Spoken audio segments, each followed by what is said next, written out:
She couldn't hide him anymore because Moses was getting big and he was crying out. And what Moses' mother does, now here it is, this heroic woman again, after birthing Moses, and she kept him, and could have been killed for keeping the baby, but she showed her strength that she was going to trust God in this process. And here she is. Now she made a basket, and she made the basket out of the slim that had come out of the river. And some people call it the weeds that grows up, the reeds that grows up in the river. And they took the reeds and they formed a basket. And in this basket, matter of fact, I don't want to call it a basket because the Bible said the Bible didn't call it a basket. The Bible called it an ark. And I got to put a pin here tonight. Look what Moses does. She make this thing with her hands. And we call it a basket, but the Bible said it was an ark. And I thought about that because, even when God brought the flood up under the earth, and he called Noah and his sons and their families to build an ark against opposition. And this ark was to protect them when God brought the storm. When trouble came, God put them in the ark as they walked in and God closed the door. And this was their safety. Here it is now, Moses' mother. She's doing this thing and she's building an ark. Come with me to verse 5. And the daughter of Pharaoh came down. Let me go back. Verse 3. And when she could no longer hide him, she took for him an ark of bushes. That's what the Bible said, an ark of bulrushes. And dabbed them with slim, which is tar and pitch, and put the child therein. And she laid it in the flags by the riverbank. And here she is, Moses' sister, who was older than Moses. Her mother told Moses to get in the river and guide him to a certain place in the river. Matter of fact, guide him on down to Pharaoh's house. And you'll see Pharaoh, her daughter, when she comes out and with her handmaids, and they normally would go out and wash during the day. She said it'd be a good time to take Moses down there and you hide away from him so they can't see you, but they'll see the basket. And the Bible tells us that when Pharaoh's daughter had came out, verse 5, and the daughter of Pharaoh came down to wash herself in the river, and her maids walked along by the riverside. And when she saw the ark, among the flags, she sent her maid to fetch it. Now understand, this ark, again, it wasn't just a basket, but it had a cover to it. It had a arch to it where that protected the child. And we're going to get to that in a minute. Let's go to verse 6. And when she had opened it, that's the pen right there. The ark wasn't just a basket that you put something in and put it in the river and send it down the river. She had to open the basket to see what was there. And so this basket was a safe place for Moses. This ark was a safe place for Moses. In verse 6, and when she had opened it, she saw the child, and behold, the babe started crying, and she had compassion on him. It's something about weeping that make people have compassion. When the baby started crying, and here it is, Pharaoh's daughter, which is an Egyptian, even though she knew it was a Hebrew child, she had compassion on him because of the crying. And sometimes, when we cry out to God, we be looking for some compassion. Lord, help us. And here it is, Moses, the future leader of Israel, in the basket, standing in front of an Egyptian woman, but he was crying. And this let me know that when we're doing what God has asked us to do, even though we had to stand in the face of our enemy, God will show favor. And I looked at this, I went down to verse 7. It said, then his sister, then said his sister to Pharaoh's daughter. Now, here it is, Moses' sister, Miriam. She was older than Moses. And she came out and spoke to Pharaoh's daughter when she opened the basket or the ark and seen Moses. And then look what she said in verse 7. Then said his sister to Pharaoh's daughter, shall I go and call thee a nurse of the Hebrew women, that she may nurse the child for thee? Now, look how God landed this up. Not only is Pharaoh's daughter going to take Moses as her son, and then now Moses is going to be living in plush. He's going to have everything that he needs. And he's going to be protected because he's going to be protected in Pharaoh's house. Look, God will take his product, his child, and put him in the house of the enemy, and to make the enemy protect him and feed him and nurture him. Have you ever been in a situation like that, where your enemy was doing stuff for you and they didn't know why they were doing it, but they just knew that there was a power upon them when they had to do it? And here it is, because they knew that Moses was a Hebrew child. You can look at it and tell that he was not an Egyptian. So I went down to verse 8, and it said, Pharaoh's daughter said to her, go. And the maid went and called the child's mother. Now here it is, Moses' mother gave Moses up for a purpose, to save his life. And now here it is, his same mother is going to get a chance to come back and raise her child. She gave him up, and God gave him back. She gave him up to save his life. And then God turned around and gave Moses back to her. In verse 9, and Pharaoh's daughter said unto her, take this child away and nurse it for me, and I will give thee wages. Not only did she get a child back, but look what God does. God brings money in the house. In other words, you're going to get paid for raising your own child. God brought substance to the house because of the gift that this woman had gave. Went on down to verse 10, and it said, and the child grew, and she brought him unto Pharaoh's daughter, and he became her son. And she called his name Moses. And we know that now the name of Moses, what does it mean? Moses means to draw out. Moses or Messiah. Messiah means to draw out. And Moses is going to draw the people of Israel out of Egypt. His name meant something. And it meant to draw out. He didn't know it then. Don't know even his mother knew it then what the name is, but maybe she did. But that's the name that he was given. And that name is what he did. I went down to the second part of verse 11. Go to verse 11, if you will. And it came to pass in those days when Moses was grown, that he went out unto his brethren and looked on their burdens. And he spied an Egyptian spitting or punishing a Hebrew, one of his brothers. Now, here it is now. Moses is grown, and he went out one day over the territory, looking out the plains around the city. And here he is seeing an Egyptian beating up on a Hebrew. And Moses said, wait a minute, now I live in the house of the Egyptian, but this is my brother. This is my creed. You're not finna beat up on a Hebrew and you being an Egyptian. Moses didn't forget what I'm saying tonight, who he was, even though he grew up in the house of the Egyptian. Moses never forgot who he was. And so many times, seems like when we get on Egypt Street sometime and we grow up somewhere and we get to a point where everything is going good, we forget about where we came from. And we forget about who we are. We start taking on the personality of them that is in the world. But when I looked at Moses said, no. I'm still a Hebrew.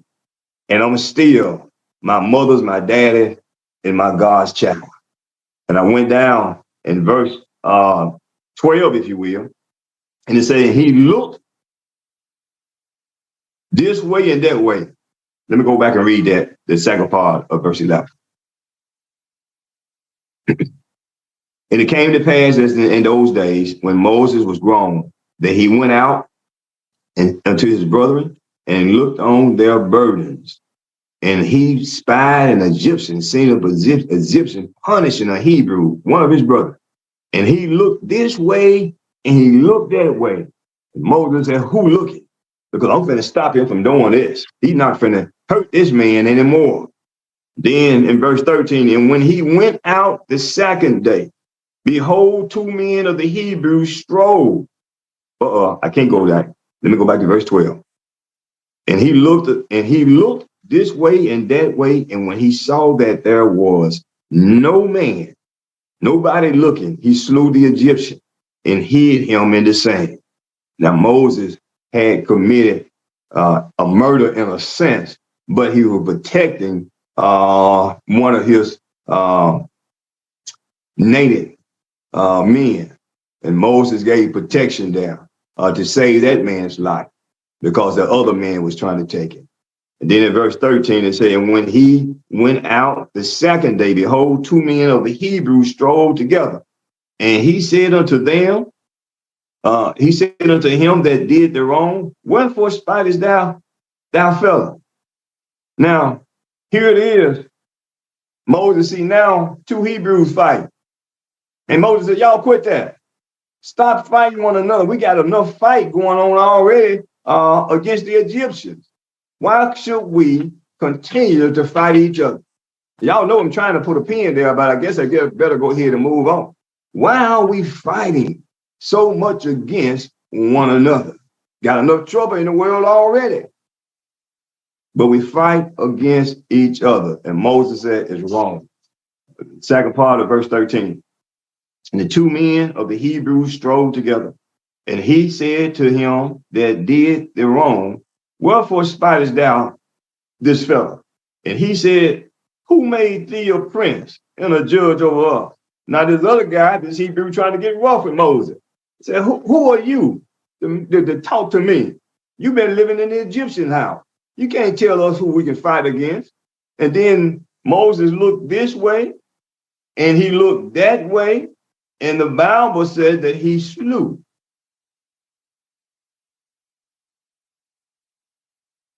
the Egyptian. And then one of the Hebrews saw it. And they were going to tell on Moses. Man, you can't tell me what to do. And then Moses knew that it was time for him to get out of that. Because if he had been found out that he had killed an Egyptian, then Moses' life would have been on the line. But let me go down to verse 15 real quick. It said, now when Pharaoh heard this thing, he sought to slay Moses. When the news got back to Pharaoh, he put a bounty on Moses' head. And Moses fled from the face of Pharaoh and dwelt in the land of Midian. And he sat down by a well. And while Moses was on the run, he was tired. And he now in the land of Midian. He done left Egypt and he's gone on. And he's now in the land of Midian. And then there was a priest that was there in the land of Midian. And he had 7 daughters, verse 16. And they came and drew water and filled their trough to water their father's flock. Watch God here.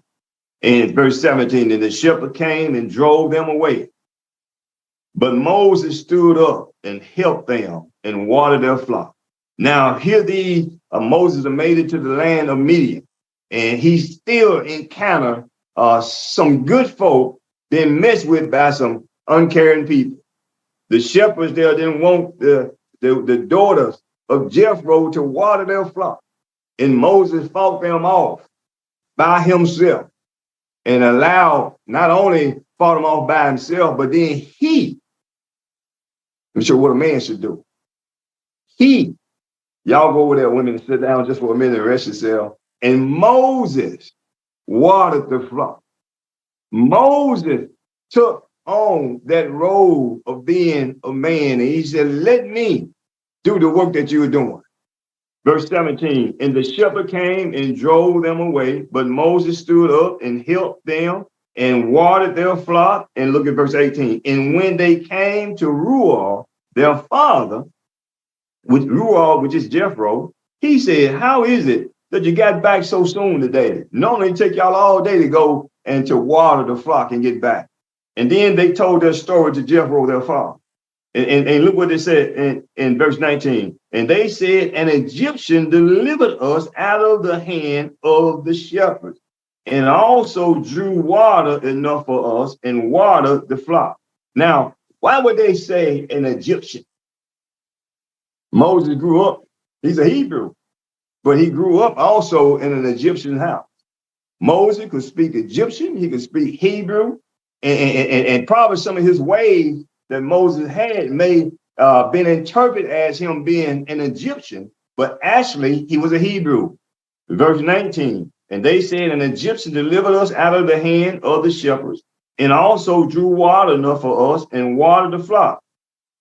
Somebody that you didn't even know stopped by to help you. Ain't that something? We need more of that today. You ain't got to know everybody to stop and help somebody. Now, let me go back because I won't get anybody in trouble. And the time in which we're living, we have to choose when it is a good time for us to stop and help somebody. If I'm a woman or even a man sometime at night and somebody is broke down and you see them there and you're driving in your car, it wouldn't be a smart thing to stop and try to see what is going on or to help. But what could help is if you got a phone and they may not have one, they get on the line and call the police station and tell them that somebody is broke down on the side of the road. Could you please send a car? That's helping, but you're doing it in such a way that you're not putting yourself in a bad situation. So yeah, we find ways that we can help one another still yet in the time in which we're living. I know our time is out tonight, but if you will, just give me just about 2 more minutes and then we're going to be finished. I went down also to verse 20, and he said unto his daughters, and where is this man that y'all talking about? Why is it that you left the man at the watering hole? Call him that he may eat bread with us. We want to show our gratitude for what he did today. Ain't nothing wrong with gratitude, is it? Gratitude is one of the best things that's going on in the whole world. To be grateful for the good things that happen to us by showing kindness to others. And then in verse 21, and Moses was content to dwell with Jethro, and Jethro gave Moses Zipporah, his daughter, to marry. And now Moses, he's having his own family, because in verse 22, and we'll stop here tonight, in verse 22, and she bare him a son and called his name Gershom. But he said, I have been a stranger in a strange land, in a strange land. Don't forget the word Gershom. It's going to be very important on next week's lesson. Thank everybody for tuning in tonight. Thank Brother William. He worked diligently to get us on tonight, as he always does. And we don't take it lightly. We thank him for all that he do to make this happen for us every Wednesday night. And it's definitely been a blessing to the ministry, myself, and I'm sure all of you as well. So if you will tonight, let's go ahead and turn our lines on. And as we say, our hellos and our goodbyes.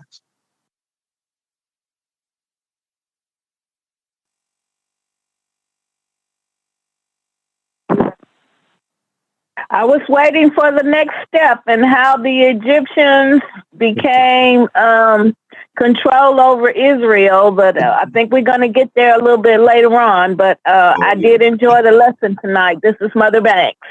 Oh, bless you, Mother Banks. Yes, Lord.